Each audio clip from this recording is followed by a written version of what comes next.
So I'm really happy to be joined today by Dee Dee, who's really been the creative genius behind the recreation of these incantation bowls that we've been working on, and I've made available on the website and talked a bit here on Esoterica. But I'm really excited to chat with you about your process and about how you came to the vision of the kind of Lilith that appears on the bowls, and just sort of your insights into the project in general. Of course, we have to have a good Black Cat cameo. There's no way to have a whole conversation about Lilith Incantation Bowls without a Black Cat cameo. So, but Dee Dee, will you mind introducing yourself to Esoterica folks and kind of letting folks know a bit about you?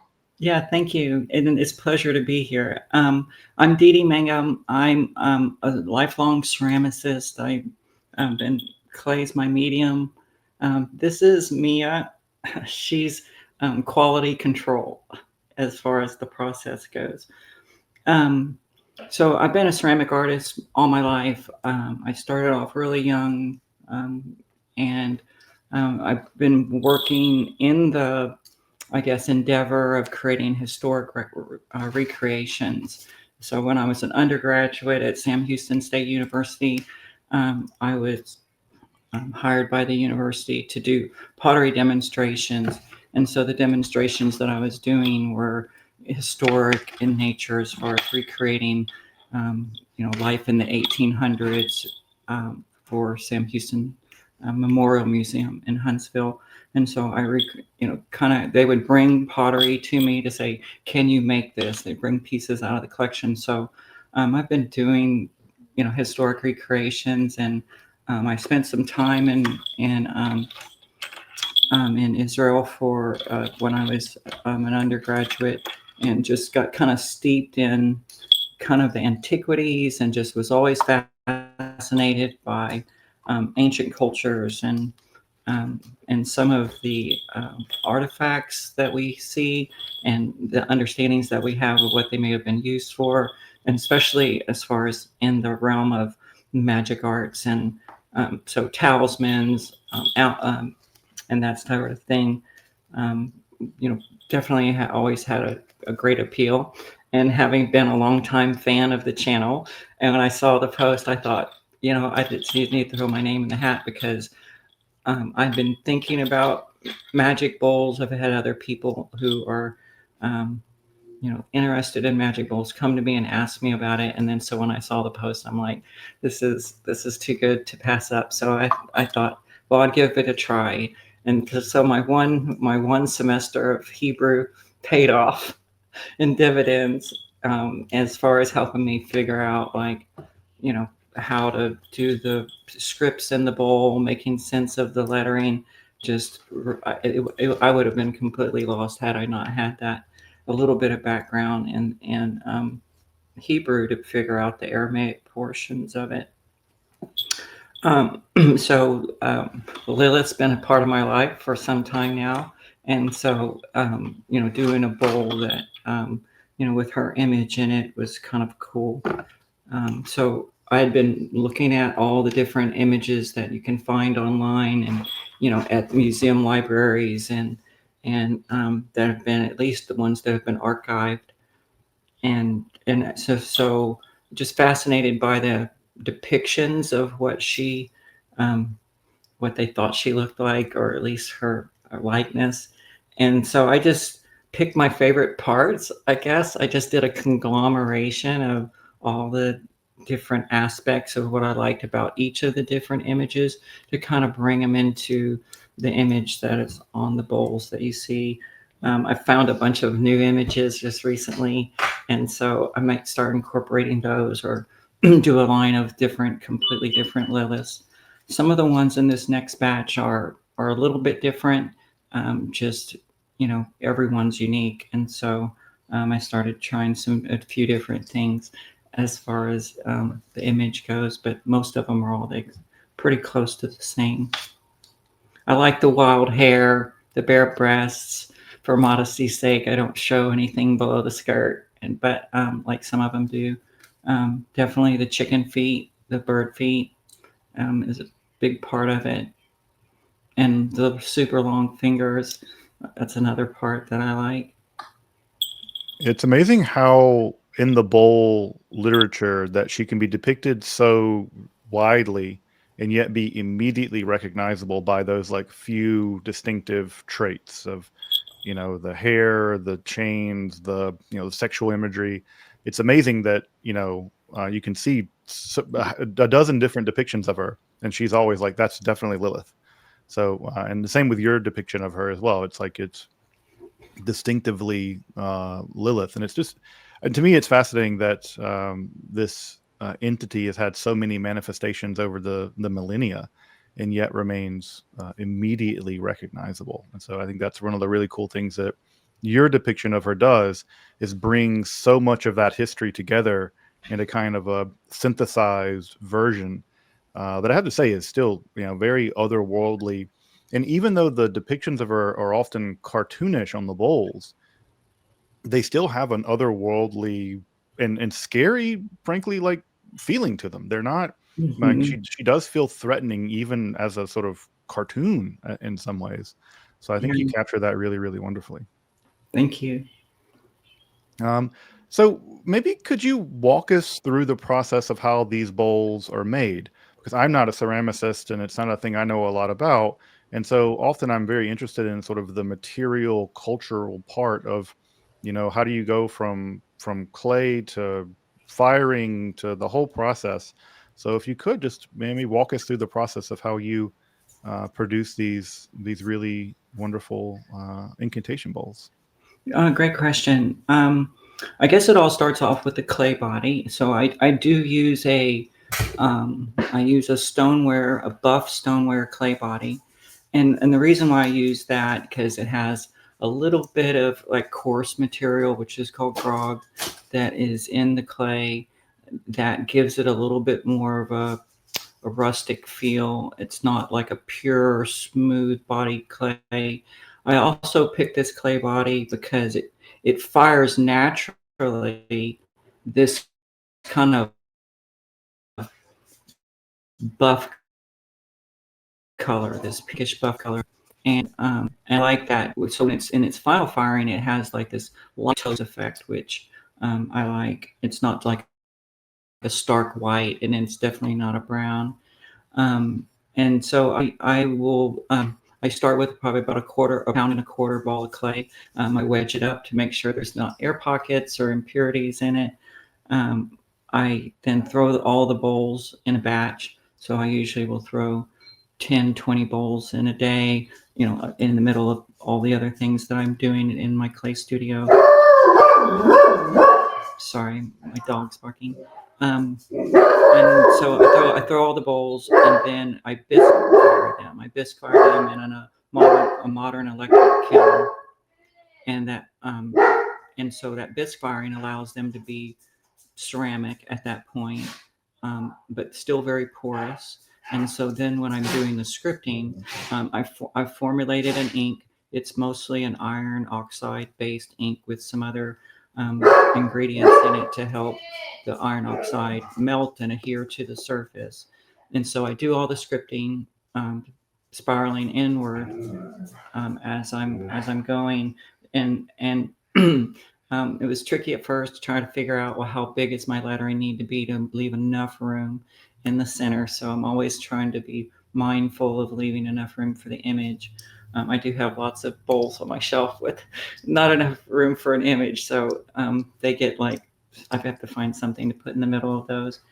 But so I letter them, and I do the draw the or paint the Lilith, and I use a brush and nib, and I've been alternating, going through lots of different types of um, writing instruments to try to find one that really applies the ink smoothly and is fluid enough that where I can write quickly.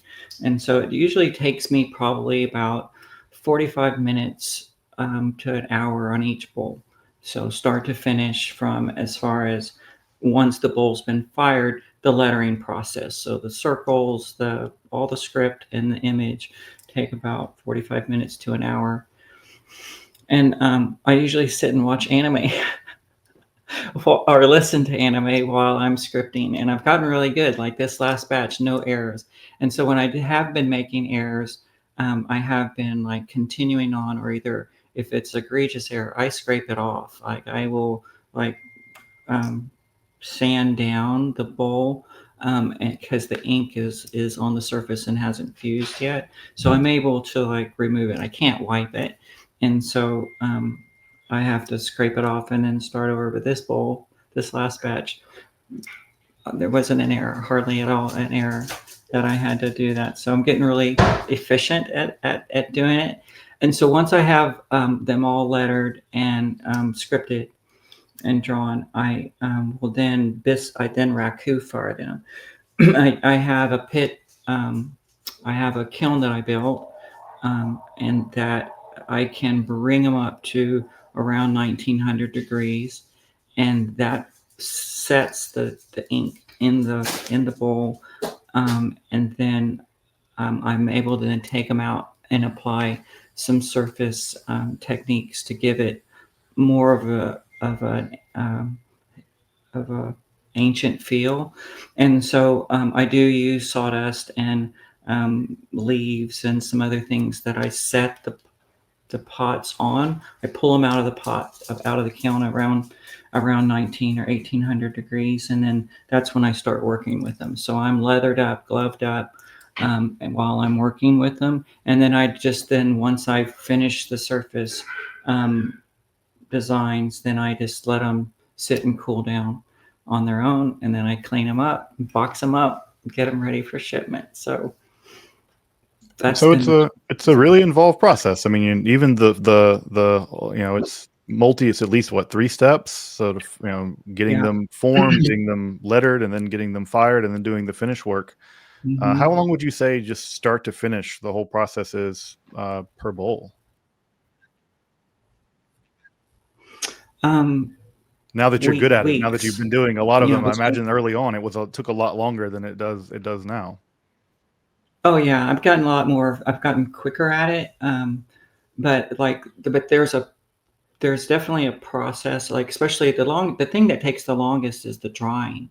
So once I form the bowl, that clay is still wet, and it has to sit on the shelf and dry very slowly over the course of about a week, week and a half before it's what's called bone dry, where it doesn't have any like surface moisture where you can reach up and touch it that it's cool. It's room temperature at that point. So once all the moisture is out, that's when I can put them in the kiln, and that probably is what takes the longest, right? So that takes at least a week of waiting in that process, and but then everything else goes quickly, pretty quickly. The firing takes probably a couple of hours to heat it up and then to surface process them. But I'm getting to where I'm doing them in batches of like 10, and so it's going pretty quickly. But start to finish, it's a good 3 weeks at least. That's if I'm rushing and not doing life in between. Right. So it's a really involved. This is what I want folks to understand. It's really an involved process. That each one of these bowls is really they're all unique. They're all being hand done. They're all Mhm. being hand inked. They're all every one of them is idiosyncratic. None of them are the exact same size. None of them. And even I love the fact that one of the things we were talking about early on is that I told you, like, look, if you make a mistake in the lettering and it's not perfect, that's great, because that's the way the actual historical bowls were. These Mhm. were not prestige items in antiquity. They were practical, and as long as as long as the demons could read them and tell them, Chutz Lilith, go away, they were good to go. And so these are much more like rough and ready kind of proletarian, maybe even made by women, which is another aspect of what I was really excited to work with you about. This is that Mhm. the data seems to indicate that these bowls may have been primarily magical technology uh, developed by women, and so it only was appropriate to have a woman really spearheading the creative process. And it was fun for me just to be able to like go to the entire um, genre of the incantation bowl literature and develop a completely new Aramaic incantation, which was not every day that you have to sit down and write out something, in a language that kind of I know pretty well, but then you're trying to like, how would they phrase this? And it was a fun process. So I'm glad it's all come together into this really neat art object or ritual object or ever how people want to use it. Um, Yeah, practical everyday use in your home even today. So yeah, man. I have to tell you a story. So Yeah. there's this group of guys. So I'm making a bunch of mugs for a local brewery, and they were doing this fundraiser, and so they invited these guys who are producing a paranormal show on for one of the networks. And so they had come to Montgomery, where I live, and because Montgomery has a historic downtown that's super haunted, and so their show is booze, brews, and barbecues. And so they, visit local barbecues, they ghost hunt, and drink a lot of beer. And so anyway, I had met these guys when they were in town, and they purchased them because they're in the business, right? He purchased 4 bowls from me that and so it's like, yeah, people can use them for everyday practical use. I mean, I've had some lady tell me she wanted one. She wasn't for sure why she was so drawn to it, just like magnetically attracted to this bowl. And but since then she claims that her home has been spook free. So Hey, I haven't had any problems with Lilith around here either, so I'm not complaining. Lilith is my dad told me when we first had children, like, and my dad's a pretty tough guy, and he was like, you'll never be afraid until you have kids. That you'll know fear when you have kids. And I remember it was when I remember reading some of the Lilith tales, and there's a really spooky one that says that it's in the Talmud, I think, that if you see your children by themselves being quiet and like laughing quietly and playing with someone, they're playing with Lilith, and you need to interrupt it. Otherwise, Lilith will like take your kid. And there was something, there was a moment I remember when one of my kids were really little, just 1 or 2, and she was just sitting in the corner laughing and playing with nothing. And I was like, nope, picked her up and moved her. I was like, nope, not playing with Lilith. okay, I got chills now. Yeah, it was just like, and again, we always see kids playing by themselves and laughing and stuff. And but again, this is a mythology that I think is really powerful and speaks to people for lots of reasons. Either Lilith as a scary demoness, or Lilith as a powerful image of feminine divinity. It's not for me to judge, and it's not for me to, but what I wanted to make sure was that at least the Aramaic incantation and the bowls themselves were at least in a conversation with history. And how people use them, that's totally up to them. And whether they're just an art object, or they're trying to chase Lilith out of their house, or bring Lilith into their house. Why someone want to do that, I don't know. But or eat cereal out of it. Yeah, or eat cereal out of it. Hey, I guess that's another question is, what's the best way for folks who have one of these bowls to maintain them? These are, they're at least beautiful objects of art. And so what are the best ways for folks to make sure that they keep them in good order? And I think eating cereal out of them is probably not That's probably not recommended. the one I sent you, so you can eat out of that one. And so, but the bowls are porous, and so they are not meant for liquids. So, I mean, not that you couldn't put water in it or anything, but they will soak up any type of liquid material, which you would need to be careful. I mean, they were never designed to be held for food. I mean, they were designed to they were purpose built to, sit out underneath your threshold or on the corners of your house upside down buried. So as long as you keep them safe from breakage, I think that's the biggest risk to them, is that they're ceramic, so they are breakable. And so just keep them up and put away. I think it's fine. They'll last forever, honestly.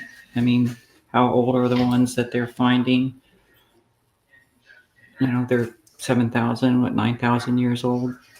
Yeah, I mean, some of them are very old, and yeah, the ceramic will last forever, and especially in the environment in Iraq where these were originally buried. They're buried they're Mhm. made out of the sand and buried back into the sand, and so Yeah. they come out of one environment, go right back into that environment in some ways. So, what's your favorite part of the process? I know it's having made now several hundred of these bowls at this point. Mm. I can imagine what your least favorite process is copying that inscription over and over. I imagine you can see it in your dreams, unfortunately, and I apologize for that. But what's your favorite part of the process in terms of just the whole process of this whole project of you making these bowls?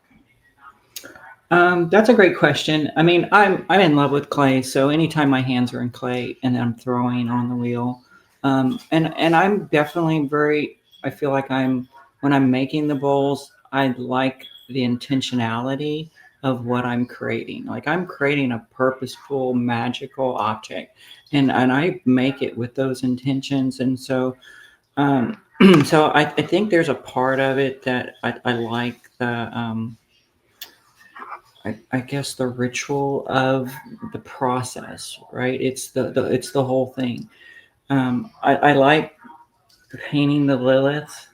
Um, I definitely when I'm doing that, I'm trying to kind of channel that spooky, that otherworldly, that kind of like um, you know, that feeling that at least like if I saw her show up in my house, like what would I be experiencing and feeling, kind of thing. And so I definitely try to do that while I'm capturing that, and that's an enjoyable part of the process. I love hearing all the comments and when you post about the bowls. I love hearing that part where people, what it makes them think of, or where their mind goes, or what they think that they might use it for, or just some of the other funny things like the cereal comment, to be able to eat out of it. But no, that's probably some of my most favorite parts of the process. But I mean, I love making historical vessels, right? So I think that there's that appeal too, right? I think that's, you know, just a big part of, if you look at the body of my work, it's based in some aspect of history or culture or ritual or religion. And, um, yeah, so it's just all part of that. And I just, it's just been an exciting project. Um, and I like the magic and the power of the words too. I mean, of the script itself, because when some people sometimes see it, and they come from maybe a different viewpoint of like, well, what is it, right? What is this? It's Lilith, demon. But when they start realizing that it's also to ward off evil, and then to pronounce a blessing and of protection, healing, health, those type of things, that are any misgivings go away. So I think there's a lot of power in them. I think um, it's been such a cool project. Well, I've been really glad to work with you. It's been great, and I agree with you. There is something. There's a kind of interesting artistic tension in that the image on the bowl is very disconcerting and even uncanny, and on the other side of it, the actual incantation itself is meant to protect the people from it. So it does, like, visually it's very striking because it seems the initial response is, oh, that's really kind of creepy looking. And then, if you can, read the Aramaic incantation, you're like, oh, this is actually just about protection and making sure that people are safe, and making sure the household is safe. And so the incantation versus the imagery is very kind of jarring if you don't know kind of the whole picture.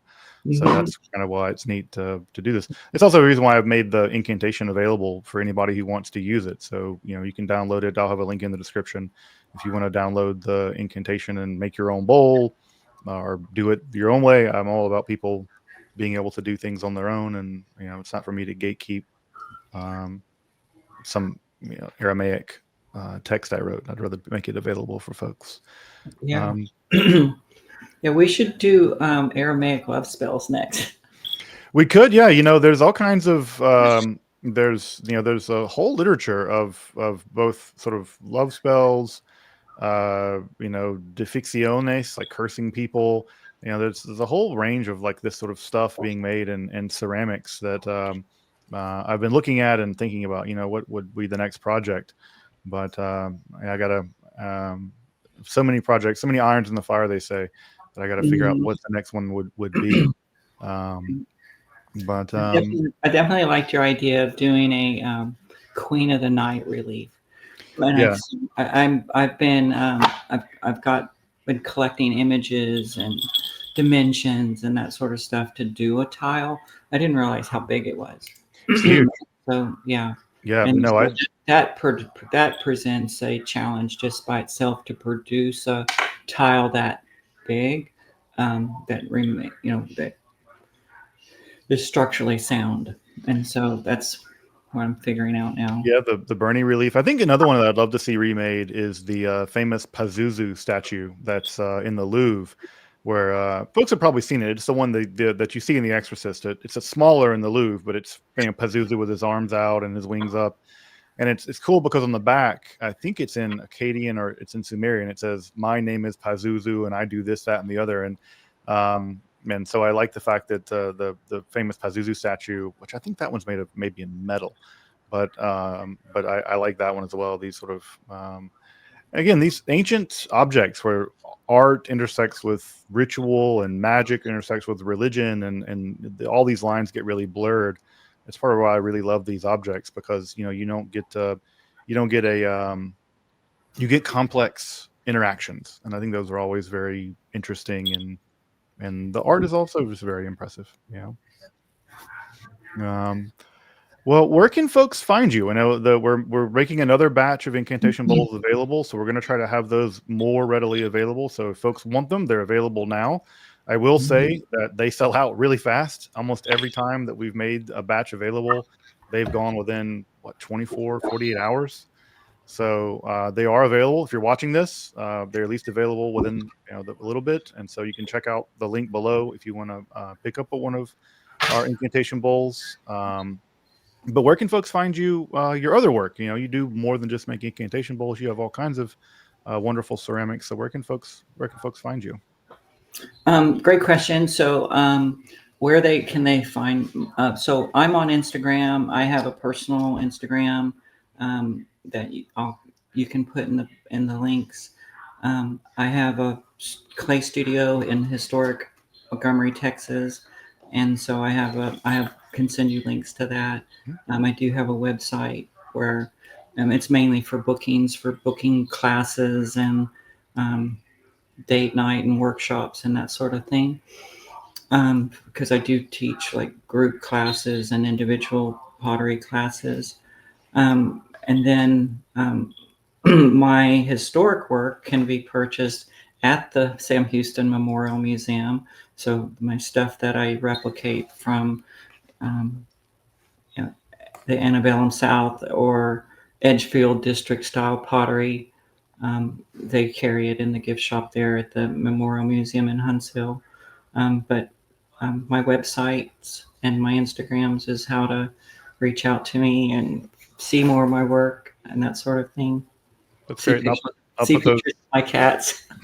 I'll put those links down in the description below. I also feel like we got to find a way to get these incantation bowls into some cool Judaic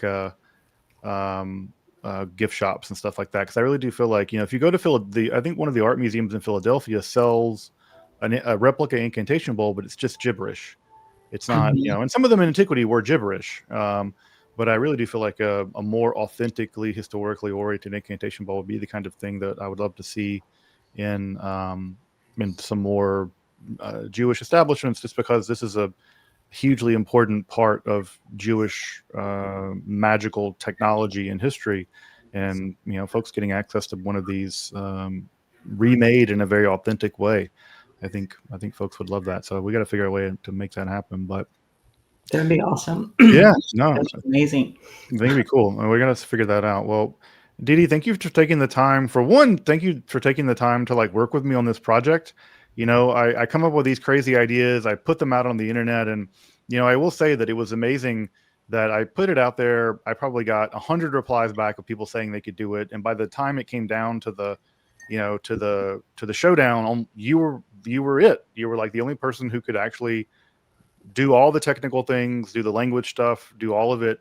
And it's just really nice kismet that you had this huge range of skills and talents that we could make this possible. So thank you for trusting me to go out on a weird limb to make these weird bowls. So I really appreciate you working with me and making these available to people now.